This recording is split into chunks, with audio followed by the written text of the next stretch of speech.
Ya, terima kasih. Kita akan lanjutkan pagi ini untuk renungan kita dari Yosua. Ya, Yosua pasal yang ke-20. Ini ayatnya cukup pendek ya, 1-9. Monggo silakan. Yosua pasal 20.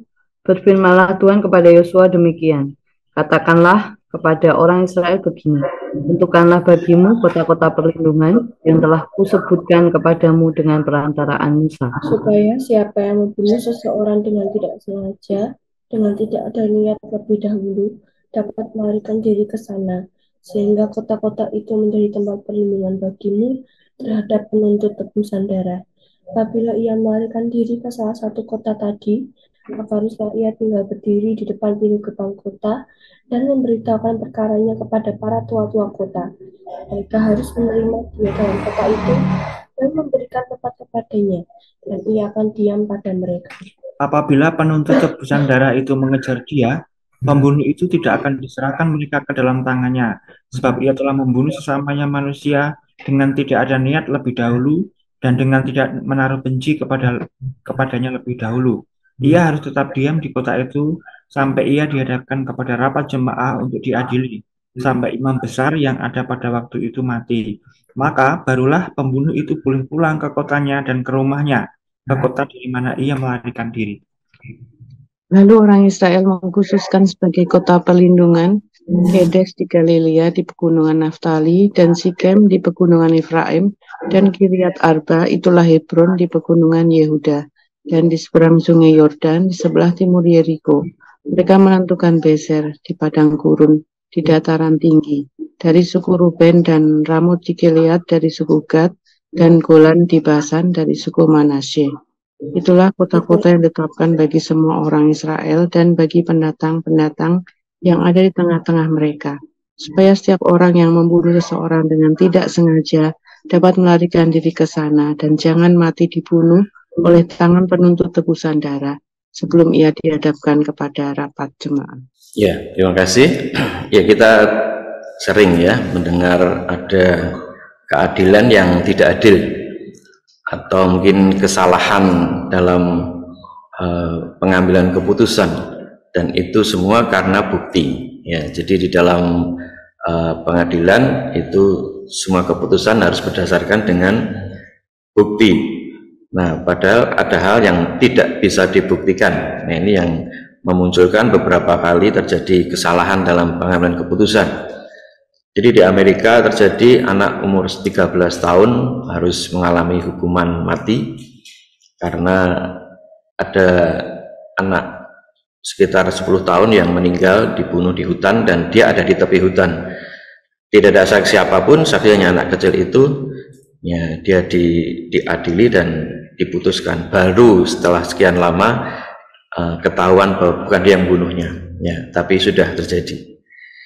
Ya, berwaktu di Karanganyar terjadi juga bagaimana seorang suami yang boncengan istrinya karena di depan ada mobil rem mendadak, ya, kemudian istri yang di belakangnya ini jatuh ya ke sebelah kanan dan ada penter dari depan sehingga dia ketabrak, istrinya ini meninggal. Suaminya ini yang akhirnya dihukum karena dituntut dengan pasal akibat kelalaian istri meninggal gitu ya. Padahal tentunya dia tidak ada motivasi untuk itu, atau mungkin pernah gitu ya ada suami yang punya motivasi untuk meninggalkan istrinya dijatuhkan, tapi bagaimana membuktikannya gitu ya. Nah, kita akan melihat hal yang luar biasa, Allah yang adil ya, hukum Allah ini sempurna ya. Kita akan melihat dari Yosua 20 ayat 9 tadi bagaimana Tuhan sudah berfirman kepada Yosua demikian, katakan kepada orang Israel begini, tentukanlah bagimu kota-kota perlindungan yang telah kusebutkan kepadamu dengan perantaraan Musa. Jadi kota-kota ini sudah disebutkan Allah beberapa kali. Jadi sepertinya memang ini satu masalah yang serius yang Allah sudah rancangkan penanganannya, karena kalau tidak mungkin akan tadi ya terjadi kesalahpahaman yang akhirnya orang bersalah harus meninggal gitu ya. Nah, ada beberapa kali disampaikan. Yang pertama di dalam Bilangan 35 ya, ayat 6 dan 7 dikatakan bahwa mengenai kota-kota yang harus kamu berikan kepada orang Lewi ialah 6 kota perlindungan yang harus kamu berikan supaya orang pembunuh dapat melarikan diri ke sana. Ya, jadi di dalam Bilangan Tuhan sudah memerintahkan kepada Musa bahwa nanti harus disediakan 6 kota perlindungan, dan ini ada pengawalan dari orang-orang Lewi. Nah, kota perlindungan itu apa saja ada di peta itu ya. Nah, di situ dituliskan ya, ada beberapa tempat, separuh 3 di sebelah Yordan dan satunya lagi di seberangnya. Ada Kedes, ada Golan, Ramot Gilead, Sikem, Hebron, dan Beser. Kalau kita melihat petanya cukup tersebar ya, jadi memberikan kesempatan karena memang jarak sudah diatur juga ya, agar merata sehingga mereka bisa lari ke tempat yang terdekat untuk menyelamatkan diri ketika terjadi satu pembunuhan yang tidak disengaja. Jadi di sini Tuhan sudah merancangkan ya bagaimana penyelamatan untuk orang-orang yang tidak sengaja. Maka tujuan pembuatan kota-kota ini adalah supaya siapa yang membunuh seorang dengan tidak sengaja, dengan tidak ada niat lebih dahulu, dapat melarikan diri dari sana, sehingga di kota-kota perlindungan ya mereka bisa terhindar dari penuntut tebusan darah. Ya, misalkan ada orang yang menebang pohon kemudian kapaknya melesat dan lepas mengenai seorang dan orang itu meninggal. Jelas ini tidak ada satu kesengajaan, tidak ada unsur kebencian. Nah, ini harus dilindungi gitu ya.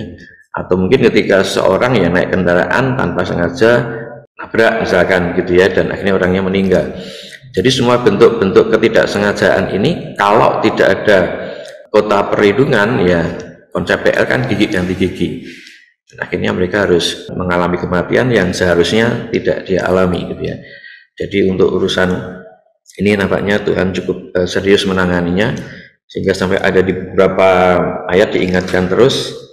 Kemudian di dalam Ulangan 4 juga diingatkan lagi, berpeganglah pada ketetapan dan perintahnya yang kusampaikan kepadamu pada hari ini, supaya baik keadaanmu dan keadaan anak-anakmu yang kemudian, dan supaya lanjut umurmu di tanah yang diberikan Tuhan Allahmu kepadamu untuk selamanya. Lalu Musa mengkhususkan 3 kota di seberang sungai Yordan di sebelah timur, supaya orang yang membunuh sesama manusia dengan tidak sengaja dan dengan tidak memusuhinya lebih dahulu dapat melarikan diri ke sana, sehingga ia apabila melarikan diri ke salah satu kota itu dapat tetap hidup. Ya, jadi Tuhan yang menetapkan kehidupan dan merancangkan agar mereka tetap hidup, maka ada tempat khusus yang disediakan.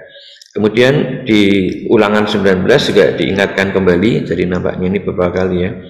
Apabila Tuhan Allahmu sudah melenyapkan bangsa-bangsa yang negerinya diberikan kepadamu oleh Tuhan Allahmu, dan engkau sudah menduduki daerah mereka dan diam di kota-kota dan di rumah-rumah mereka, maka engkau harus mengkhususkan 3 kota di dalam negeri yang diberikan Tuhan. Jadi tadi ada 3, ini tambah 3 ya, kepadamu untuk didudukinya. Engkau harus menetapkan jauhnya jalan dan membagi dalam 3 bagian wilayah negeri yang diberikan Tuhan Allahmu untuk dimiliki olehmu, supaya setiap pembunuh dapat melarikan diri ke sana. Dan jika Tuhan Allahmu sudah meluaskan daerahmu nanti ya, seperti yang dijanjikannya dengan sumpah kepada nenek moyangmu, dan sudah memberikan kepadamu seluruh negeri yang dikatakannya akan diberikan kepada nenek moyangmu, apabila engkau melakukannya dengan setia perintah ini yang kusampaikan kepadamu pada hari ini, dengan mengasihi Tuhan Allahmu dan dengan senantiasa hidup menurut yang ditunjukkannya, maka haruslah engkau menambah 3 ya, jadi 3 menambah 3 kota lagi dengan yang 3 itu, supaya jangan tercurah darah orang yang tidak bersalah. Jadi jangan sampai terjadi orang tidak bersalah dan darahnya harus tercurah di negeri yang diberikan Tuhan Allahmu kepadamu menjadi milikmu, dan hutang darah melekat kepadamu. Jadi agar tidak terjadi tercurah darah orang yang tidak bersalah dan tidak perlu ada hutang darah di situ. Ya, sekali lagi kota perlindungan ini penting sekali gitu ya. Ini luar biasa, kita melihat bagaimana Allah mengatur semuanya. Nah, sampai kapan mereka ada di kota perlindungan? Ya, mereka di kota perlindungan sampai imam besarnya itu mati ya, atau sampai mereka menemukan diadili dalam satu rapat jemaat ya, jemaah, dan bisa dinyatakan bebas. Tapi catatan yang kuat adalah bagaimana sampai imam besarnya mati mereka boleh kembali lagi ke tanah airnya. Ya, sebelum itu mereka tetap harus ada di tempat perlindungan itu agar mereka bisa bertahan hidup. Apa yang bisa kita terima ya dari bagian ini, amanat teks yang kita lihat adalah bahwa Allah adalah pelindung yang sejati. Ya, bagaimana Allah merindukan ya umatnya tidak ada yang salah dalam mengambil keputusan atau salah dalam menghukum. Ya, Allah adalah kasih, tetapi Allah adalah adil. Keadilan tetap harus tegakkan.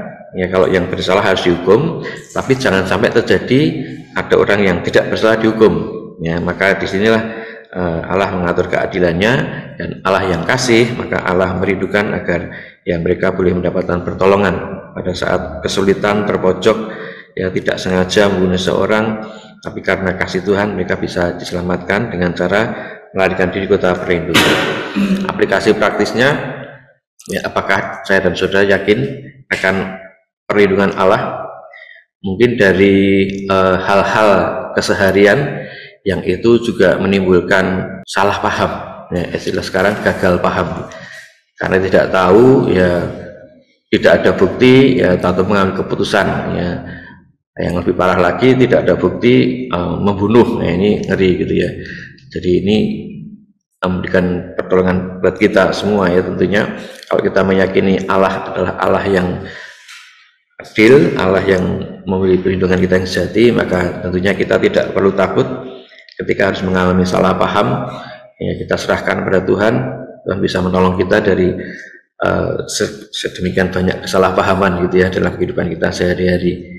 Kiranya firman ini berkati kita untuk senantiasa mengandalkan Tuhan dalam setiap hidup dan kehidupan kita. Amin. Mari kita meyakini dan bersyukur kepada Tuhan untuk setiap perlindungan Tuhan, pemeliharaan Tuhan. Kita mau hidup beriman sesuai dengan janji Tuhan. Ketika ku hadapi kehidupan ini, janjimu seperti fajar pagi hari.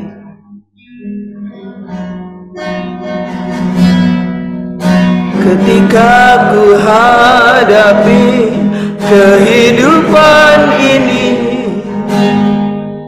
jalan mana yang harus ku pilih? Ku tahu ku tak mampu, ku tahu ku tak sanggup. Hanya Kau Tuhan tempat jawabanku. Aku pun tahu ku tak pernah sendiri, sebab Engkau Allah yang menggendongku. Tanganmu membelaiku, cintamu memuaskanku. Kau mengangkatku ke tempat yang tinggi. Janjimu seperti fajar pagi hari yang tiada pernah terlambat bersinar. Cintamu seperti sungai yang mengalir, dan ku tahu betapa dalam kasih-Mu. Katakan, ketika ku hadapi kehidupan ini, jalan mana yang harus ku pilih? Ku tahu ku tak mampu, ku tahu ku tak sanggup. Hanya Kau Tuhan tempat jawabanku. Aku pun tahu ku tak pernah sendirian, sebab Engkau Allah yang menggendongku. Cintamu membelaiku, cintamu memuaskanku, Kau mengangkatku ke tempat yang tinggi. Dengan iman katakan janji-Mu Tuhan, ku seperti fajar pagi hari yang tiada pernah terlambat bersinar. Cintamu seperti sungai yang mengalir, dan ku tahu betapa dalam kasih-Mu. Janji-Mu seperti fajar pagi hari yang tiada pernah terlambat bersinar. Cintamu seperti sungai yang mengalir, dan ku tahu betapa dalam kasih-Mu, dan ku tahu betapa dalam kasih-Mu, dan ku tahu betapa dalam kasih-Mu. Haleluya. Mari kita mengucap syukur kepada Tuhan. Mari kita bersyukur dan terus tetap beriman. Bapa di surga, aku bersyukur kepadamu Tuhan.